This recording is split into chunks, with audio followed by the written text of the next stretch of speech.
Jerome, gano'n ka lang ka-proud na yung Adams na nakapasok ng Final Four, of course, yun, dinefine nila yung mga expectations, you know, kaso nga lang nakaharap nila agad yung Lasal sa Final Four. Well,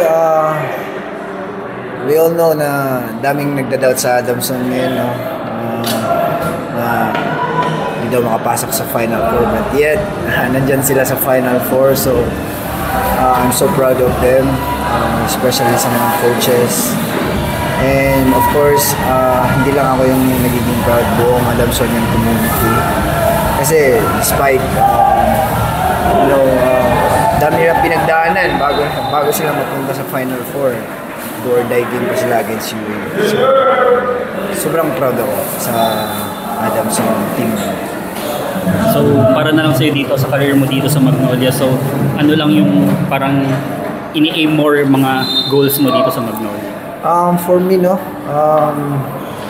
goal ko lang talaga para sa akin is to keep healthy. Yun ang pinaka-goal ko talaga ngayon sa sarili. Second, yung syempre mag-championship kami. Get them champion. Yun nga, we felt short for this game.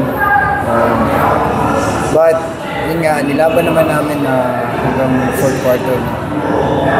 So, wala, ganun talaga yung laro. So, I think doon kami tatalo kami dun sa sarili namin mga mistakes. And I think i-improve namin this coming mga games namin, little mistakes, turnovers, madami kaming turnovers ngayon. Siguro yun lang.